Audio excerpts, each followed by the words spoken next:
የአንዲት እናት ፍቅር ምን ያህል ርቀት ሊጓዝ ይችላል ለሚለው ጥያቄ የዓለማችን አስፈሪው ምላሽ የተገኘው ከሜክሲኮ ሳን ፈርናንዶ ከተማ ነው። ይህ ታሪክ የገዛ ልጇን ገዳዮች አንድ በአንድ እያደነች ለፍርድ ስላቀረበችው ስለ ሚሪያም ሮድሪጌዝ እውነተኛና ልብ ሰባሪ ታሪክ ነው። ውድ ቤተሰቦቼ እንደምቆያችሁኝ ሰላማችሁ በያላችሁበት ብዝት ይበልላችሁ እያልኩኝ ዛሬ በአንድ አሳዛኝ ታሪክ መጥቻለሁ። ይህን ታሪክ እስከ መጨረሻው እንድታዩት ከወዲሁ እየጠየቅኩኝ ቪዲዮንም ላይክ በማለት ጀምሩ። አዲስም የሆናችሁ ሰብስክራይብ በማድረግ ይህን ቤተሰብ ተቀላቀሉ። እስከ ቪዲዮ ማብቂያ አብራችሁን ቆዩ። ሳን ፈርናንዶ በታማውሊፓስ ግዛት የምትገኝ በሰላማዊ ነዋሪዎች የተሞላች ትንሽ ከተማ ነበረች። ነገር ግን በስተጀርባዋ አስፈሪና ጨካኙ ሎስ ዜታስ የተባለው የእስካርቴል ከተማዋን በቁጥጥሩ ስር አውሏት ነበር። የከተማዋ ነዋሪዎች በፍርሃትና በዝምታ ይኖራሉ። ሚሪያም ግን የራሷ የሆነ ትንሽ የልብስ መደብር ያላት ልጆቿን በሰላም የምታሳድግ ጠንካራ እናት ነበረች። እንደ አውሮፓውያን አቆጣጠር ማርች 2014 ዓ.ም የ20 ዓመቷ ውብ ልጇ ካርን በከተማዋ ጎዳና ላይ በመኪናዋ እየተጓዘች ሳለ በታጠቁ የካርቴል አባላት በኃይል ታገተች። አጋቾቹ ካረርን ይዘው ሲሰወሩ የሚሪያምና የቤተሰቧ ሕይወት ለአንዴና ለመጨረሻ ጊዜ ተቀየረ። ጥቁር ጥላ ቤታቸውን አንኳኳ። በኋላም አጋቾቹ ስልክ ደውለው ከፍተኛ የገንዘብ ክፍያ ጠየቁ። የሚሪያም ቤተሰብ የተባለውን ገንዘብ ለማግኘት ንብረታቸውን ሸጡ፣ ከባንክ ተበደሩ። እንዲያውም የካርቴሉ አባላት ገንዘቡን ይዘው እንዲመጡ የጠየቋቸው በአካባቢው በሚገኝ የአንድ የመቃብር ስፍራ አቅራቢያ ነበር። ሚሪያም ገንዘቡ በታዘዘችው መሰረት አስረከበች።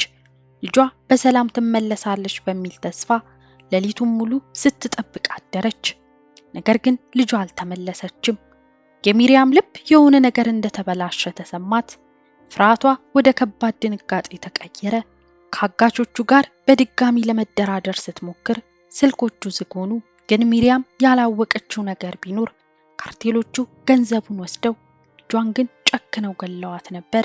እውነቱን ለመናገር በዚች ቅጽበት ነው የሚሪያም ሕይወት ወደ ሌላ ምዕራፍ የተሸጋገረው። ሚሪያም ለፖሊስ አመለከተች።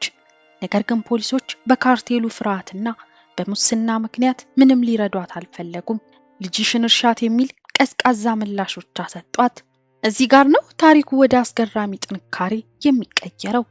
ሚሪያም በለቀቀችው እያንዳንዱ እንባ ምትክ በውስጧ አንድ ትልቅ ውሳኔ ያደረገች።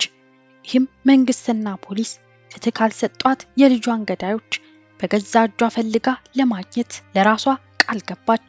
ሚሪያም ለቅሷን አቆመች፣ አይኖቿን አበሰችና ወደ አደገኛ አዳኝነቷ ተቀየረች። አንዲት መከላከያ የሌላት እናት የዓለማችንን እጅግ ጨካኝ የዕፅ ቡድን ብቻዋን ለመጋፈጥ ምን አይነት ልብ ሊኖራት ይችላል? ሚሪያም መጀመሪያ ያደረገችው ነገር ቢኖር ፍርሃቷን ሙሉ በሙሉ ገላ ራሷን ወደ ተለያዩ ሰዎች መለወጥ ነበር። ካርቴሎቹ እሷን እንዳያውቋት ጸጉሯን ተቆረጠች።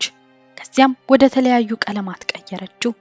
አንዳንዴ የአካባቢው የጤና ጥበቃ ባለስልጣን መስላ፣ ሌላ ጊዜ ደግሞ የህዝብ ቆጠራ ሰራተኛ ወይም የምርጫ አስፈጻሚ በመምሰል ወደ ካርቴል አባላቱ ቤተሰቦች መጠጋት ጀመረች። በእጇ ላይ የነበረው ብቸኛ መረጃ የልጇን ገንዘብ ለመቀበል ከመጣው ወጣት አጋሽ ጋር በአንድ ወቅት በስልክ የተነጋገረችው ትውስታ ብቻ ነበር።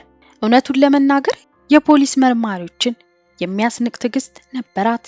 በከተማዋ ውስጥ ካሉ አሮጊቶችና ልጆች ጋር ወዳጅነት በመመስረት ለመሆኑ ያ ልጅ የት ነው የሚኖረው እያለች ስውር መረጃዎችን መሰብሰብ ጀመረች። አንድ ቀን ከተሳታፊዎቹ አንዱ የሆነው ወጣት በአንድ የከተማዋ አደባባይ ላይ ኮፍያ አድርጎ ሲንሸራሸር አየችው። ልቧ በፍርሃትና በቁጣ ክፉኛ መታ። ነገር ግን አልቸኮለችም። በሩቅ ሆና ተከተለችው። የሚኖርበትን ቤት የሚውልበትን ቦታ አጠናች። ከዚያም መረጃውን በሙሉ አደራጅታ ለሕግ አካላት አቀረበች። ፖሊሶች በሚሪያም ጥረት ብቻ ያንን ወጣት በቁጥጥር ስር ለማዋል ተገደዱ። ነገሩ በዚህ ብቻ አላበቃም። በቁጥጥር ስር የዋለው ወጣት በምርመራ ወቅት የሌሎችን ስም ዝርዝር መናገር ጀመረ። ከነዚህ መካከል አንዱ የካርቴሉ አባል የነበረና በኋላ ላይ ክርስቲያን የሆንኩ ነኝ በማለት በአንድ ትንሽ ቤተክርስቲያን ውስጥ የሚያገለግል ወጣት ነበር። ሚሪያም ይህንን ስትሰማ ወደዚያች ቤተክርስቲያን አዘውትራ መሄድ ጀመረች። ልክ እንደ ማንኛውም አማኝ በጸሎት ቦታው ላይ የተገኘች የልጇን ገዳይ አይን አይኑን ትመለከተው ነበር። እሱ ግን ከመቀመጫዎቹ ጀርባ ሆና የምትከታተለው አሮጊት የገደላት የካረን እናት መሆኗን በፍጹም አላወቀም ነበር። ጊዜው ሲደርስ ፖሊስ ወደ ቤተክርስቲያኑ መጥቶ በቁጥጥር ስር እንዲያውሉ አደረገች። ሚሪያም በ3 ዓመታት ውስጥ ብቻ ከልጇ እገታና ግድያ ጋር ቀጥተኛ ግንኙነት ያላቸውን ከ10 በላይ የካርቴል አባላትን በብልሃትና በድፍረት አድና ለሕግ አሳልፋ ሰጠች። ስሟ በሜክሲኮ ምድር እንደ ትልቅ ተአምር መነሳት ጀመረ። ነገር ግን የካርቴል አባላትን ማደን የእሳት ፍም እንደመጨበጥ ነበር። አንዳንዶቹ ከእስር ቤት ሆነው ይዝቱባት ጀመር። ሌሎቹ ደግሞ ከእስር ቤት አምልጠው ወደ ከተማዋ ተመለሱ። ነገሩ እዚህ ጋር ነው የሚገርመው። ሚሪያም ያደረገችው አስደናቂ አደን የሜክሲኮን ባለስልጣናት ጭምር ያሳፈረ ነበር። ፖሊስና የመንግስት መርማሪዎች ቡድን መስራት ያልቻሉትን ስራ እሷ በአንድ አሮጌ ሽጉጥ በካርታዎችና በሐሰት መታወቂያዎች ብቻ አከናውናለች። ልጇ ካረን የተገደለችበትና አስክሬኗ በድብቅ የተቀበረበትን ምድር አግኝታ የተረፉትን አጥንቶቿን በክብር እንድታርፍ ካደረገች በኋላም ቢሆን ማደኑን አላቆመችም። እውነቱን ለመናገር እሷ እያደነች ወይም ወኔ ያወረደቻቸው የሎስ ዜታስ አባላት በቀልን ይናፍቁ ነበር። በ2017 መጀመሪያ አካባቢ በሳን ፈርናንዶ እስር ቤት ውስጥ ከነበሩት ታራሚዎች መካከል የተወሰኑት አምልጠው ወጡ። ከነዚህ ውስጥ ሚሪያም ያሰረቻቸው አደገኛ ወንጀለኞች ይገኙበት ነበር። ሚሪያም ሕይወቷ አደጋ ላይ እንደወደቀ ስላወቀች ለመንግስት የጥበቃ ጥያቄ አቀረበች። ነገር ግን መንግስት እንደተለመደው ለደህንነቷ ተገቢውን ትኩረት አልሰጠውም ነበር። አልፎ አልፎ መኪና ይዛ የምትዞር አንዲት ፖሊስ ብቻ መድበውላት ነበር። ይህ ግን ለካርቴሉ ጨካኞች በቂ መከላከያ አልነበረም። እንደ አውሮፓውያን አቆጣጠር ሜይ 10 2017 ዓ.ም ይህ ቀን በሜክሲኮ የእናቶች ቀን የሚከበርበት ዕለት ነበር። ሚሪያም የልጇን ገዳዮች በመበቀልና ፍትህን በማስፈን የእናትነት ፍቅሯን ያሳየችባት ታላቅ ሴት ነበረች። ነገር ግን በዚህ ዕለት ሌሊት ወደ ቤቷ ልትገባ ስትል በጨለማ ውስጥ ተደብቀው የነበሩ የታጠቁ ገዳዮች መኪናዋን ከበቧት። በከባድ ሁኔታ ተኩሰውባት 12 ጥይቶች አካሏን ሰነጠቁት። ባለቤቷ ወደ ሆስፒታል ሊወስዳት ቢሮጥም በመንገድ ላይ ሕይወቷ አለፈ። ገዛ ልጇን ፍትህ ፍለጋ ራሷን ለእሳት የሰጠችው እናት በእናቶች ቀን ምሽት ላይ በካርቴሎች እጅ ተገደለች። የካርቴል አባላቱ ሚሪያምን በመግደል ታሪኳን ያጠፉ የመሰላቸው ቢሆንም የሆነው ግን ተቃራኒው ነበር። የእሷ መስዋዕትነት በሜክሲኮ ምድር ትልቅ ሕዝባዊ ቁጣ ቀሰቀሰ። ልጆቻቸው የጠፉባቸውና ፍትህ ያጡ በሺዎች የሚቆጠሩ እናቶች በሚሪያም ታሪክ ተነሳስተው የሚሪያም ሮድሪጌዝ ማህበር የተባለ ትልቅ ድርጅት አቋቋሙ። ዛሬም ድረስ የእሷን ፈለግ በመከተል ድምጽ የሌላቸውን እናቶች ድምጽ በመሆን ላይ ይገኛሉ። ሚሪያም ሮድሪጌዝ ሕይወቷን ያጣችው በታላቅ አሳዛኝ ሁኔታ ሊሆን ይችላል።